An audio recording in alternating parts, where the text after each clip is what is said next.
The obsidian hall smelled of burning pride and ozone. 50 of us stood in a line that felt less like a ceremony and more like a verdict. To my left, the girls were living lanterns, their radiance pulsing in sick waves of gold and violet, pushing their auras outward like a desperate perfume. Pick me, choose me. I am bright enough to be worth keeping. I was the only cold spot in the room. To the alphas, I wasn't a girl. I was a glitch, a static born. Where there should have been shimmer and heat, there was only a hungry, silent void that swallowed the light around me. I watched their boots click past, heavy, rhythmic, utterly indifferent. Their eyes slid over my skin like I was made of glass, like I wasn't even worth the insult of being noticed. The law was a sharpened blade. If no alpha claimed your light by the final bell, you were extinguished, not imprisoned, not exiled, erased. My fingers drifted to the silver hilt tucked inside my boot. I'd made a decision 2 nights ago, alone in the dark of my cell, listening to the girl next to me sob herself to sleep. If they tried to brand me, I would make them bleed first. If this world had already decided I was a shadow, fine. I'd make sure I was the shadow they feared to step into. I straightened my spine. Let them. Lord Thorn moved through us like a man shopping for livestock. He stopped in front of the girl beside me, Sarah, 17, whose gold radiance was so violent it made my teeth ache, and grinned the grin of a predator who'd found exactly what he wanted. He took her wrist. She smiled like she'd won something. She didn't know yet what she'd lost. When Thorn reached me, the air died. Not dramatically, not with ceremony. The warmth simply left, the way it does when a cloud slides over the sun. He didn't sniff, didn't pause. He stepped around me, physically around me, as if my darkness might stain his expensive coat. "Why is this corpse still in the line?" he muttered to the high priest. Low laughter rippled through the hall. I didn't flinch. I'd been practicing not flinching since I was 9 years old, the first time a teacher pulled her hand back from mine like I'd burned her. I watched Thorns retreating back and thought very clearly, remember this moment. You're going to need it later. One by one, the radiant girls were claimed. Sarah mouthed sorry at me from across the room. I looked away before she could see that I didn't want her pity. What I wanted was a door, a head start, and maybe just a little luck. I got none of those things. Just me and the high priest now. The hall felt enormous when it was empty. My boots echoed. The chandeliers dripped gold light onto the stone floor, and I stood in the one patch that somehow stayed dim, the darkness following me the way it always had, like a loyal, unwanted dog. The priest approached with the branding iron, the mark of the extinguished, a circle with a line through it. Nothing. Void. Gone. Elara Vance. His voice had the practiced flatness of a man who'd done this too many times to feel it. Unclaimed, unwanted, by the law of the silver moon, you are hereby. My hand closed around the dagger hilt. Not today. Then the doors exploded, not opened, not swung wide. Exploded, both massive oak panels blown clean off their hinges in a shockwave of pure white heat that knocked the priest sideways and sent every chandelier swinging wildly. Stone dust rained from the ceiling, the brand clattered across the floor. I didn't run. Running felt like giving them exactly what they expected from me. Whatever had just blown those doors apart didn't feel like something you could outrun anyway. I stood there, dagger in hand, and waited to see what walked through. He was not what I expected. The Alphaking, Silas Vane, conqueror of 3 territories, the man whose portrait hung in every government building, showing cold eyes and a jaw cut from stone, stumbled through the ruined doorway like something hunted. His eyes were covered by a thick, lead-lined blindfold. His aura raged off his skin in waves so violent the stone floor was melting beneath his boots. He clutched the sides of his head with both hands, fingers white-knuckled like he was trying to hold his own skull together. "Silence!" he roared. The room was already silent. He wasn't yelling at us. He was yelling at the light inside him. I understood then what I was looking at. The radiant girls claimed tonight. To him, they were screaming. The chandeliers were screaming. Every glowing, pulsing, beautiful thing in this hall was a needle driven straight into his skull. And he'd been living like that for years because a king wasn't allowed to be broken. He staggered forward. The remaining girls scrambled away as his proximity scorched their skin. He was searching, looking for quiet, looking for somewhere the light stopped. His hands found my shoulders before his eyes found my face, desperate like a drowning man grabbing the edge of something solid. I made a decision. I didn't pull away. I expected to burn. Everyone who touched me expected something terrible. They flinched or I went cold, or the space between us turned wrong in ways no one had words for. Instead, the moment his skin met mine, my void woke up. I didn't glow. I didn't shimmer. I absorbed. The white-hot light roaring off Silas' vein poured into me like water into cracked desert ground, hungrily, quietly, like it had been looking for somewhere to go for a very long time. His breathing slowed. His buckling knees steadied. He reached up and ripped off the blindfold. His eyes weren't gold like the portraits showed.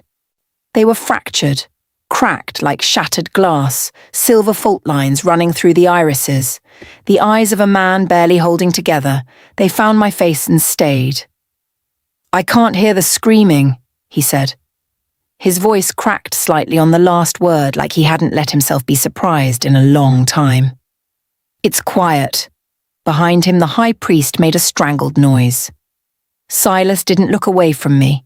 He pressed his forehead to mine, and another wave of heat poured into me, warm and enormous, a sun pouring itself into a jar. And his voice dropped low. "We belong together." Not a declaration of love, something more fundamental. Two broken, mismatched things finally making sense of each other. I thought about the dagger in my boot. I thought about how tonight was supposed to end. "You have terrible timing," I told him. His fractured eyes almost smiled. The hall came apart. She is static-born. The high priest's composure dissolved all at once, decades of practiced calm just gone, and what was underneath was ugly and afraid. "She will contaminate the royal bloodline. She is a glitch, a defect, an abomination the silver moon itself rejected." He wasn't speaking to Silas. He was speaking to the guards by the doors, to anyone who might still be persuaded to act. I recognized the tone. It was the tone people used when they were losing control and dressing up panic as principle. Silas turned slowly. That slowness made the priest stop talking. "She is the only reason this city is still standing tonight," Silas said, quiet and very level. "My power has been building for 3 months. You've all known, and not one of you found a solution. You just kept sending me radiant girls who burned and writing reports about acceptable losses." Silence. "She doesn't contaminate me." His arm wrapped around my waist, iron solid. "She anchors me." He looked down at me then, and I saw it. The thing behind the cracked eyes. A man who'd been drowning in his own power so long he'd forgotten what breathing felt like. Finding me hadn't been fate or magic. It had been survival. "Then we're the same," I said quietly. Something in his face shifted. Not relief. The tower room was built of lead and shadow. No windows, walls lined with dull grey metal. Nothing beautiful about it. It was the most comfortable I'd felt in years. "The council will move before sunrise." Silas was pacing, his hands still trembling from holding back the power that hadn't fully settled yet. "If we're not bound by morning, they have legal grounds to remove you. Permanently." I knew what permanently meant. "Then do it," I said. He stopped. "You understand what the bond means. You'd carry part of my power. It could kill me?" I almost laughed. Silas. Tonight I was 20 minutes from being branded and erased. Carry your power or die. Those aren't the same level of risk. He crossed the room and stood before me, and I watched him figure out how to be gentle with something he'd never been allowed to be gentle about. His hands came up to my face. careful, like I was something worth handling carefully. When he bit, I felt no pain. I felt peace. Absolute, freezing, total peace. The void that had made me monstrous and wrong and unwanted for 20 years opened like a hand finally unclenching. And through the bond, his memories flooded in, the agony of his coronation, a room full of radiant lords, and he'd nearly blinded them all. Years of lead rooms and blindfolds. A king who couldn't look at his own people without hurting them. I wasn't empty. I never had been. I was made exactly for this. Then something wrong surfaced. It rose through the bond like a splinter working out of skin, a memory that wasn't his. Mine. Old and buried so deep I'd never known to look for it. A room. Candlelight. The high priest, younger, sharper, crouching over an infant in a stone basin. His hands moving in a pattern I now recognized as a binding seal. The kind so forbidden they'd burned the books that named it. The child was me. I wasn't born without radiance. I was muted. The priest had done it at my birth. A quiet erasure slipped between one heartbeat and the next. He'd known what a static-born could do to a king whose power had no ceiling. I wasn't a defect the moon created. I was a threat the council neutralized before I drew my first breath. "Silas!" My voice came out steady, which surprised me. They didn't fear me because I was weak. The door crashed open. 6 council guards.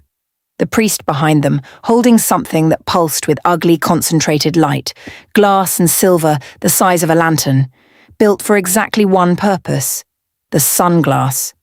I'd only ever heard it in whispers. A weapon designed to destroy a king whose power had gone beyond controlling, and everyone in the room with him. "You were supposed to be nothing," the priest said. I looked at him across the room. The man who had stolen my whole life before it started. "You should have made sure it held," I said. He activated the sunglass. The beam hit Silas like a physical blow, white and absolute, so concentrated it was almost solid. He went down on one knee, a sound tearing out of him I felt through the bond. The power inside him began to fracture. I could feel it cracking, breaking inward. I didn't think. I stepped in front of him. The beam hit me full in the chest, and I did the only thing I knew how to do. I opened the void. All the way. No careful control. I tore it open like a wound and I drank. The light poured in and I let it. I reached past the beam to the weapon and pulled. Past the weapon to the chandeliers in the hall below and pulled those too. And finally, slowly, deliberately, I turned the void toward the high priest himself. I watched his radiance go out. It didn't happen violently. It happened the way a tide goes out. Steady, inevitable, indifferent to whether the shore wanted it to leave. His glow flickered, dimmed, and then he was just an old man with frightened eyes and cold hands, standing in a dark room finally understanding what nothing felt like. The guards lowered their weapons. I stood in the center of it all, absorbed light burning in my veins, hands still crackling. And felt, for the first time in my life, exactly the right size. "I'm not the glitch," I said. Nobody argued. 6 months is long enough to rebuild something, not long enough to forget what broke it. The obsidian hall is different now.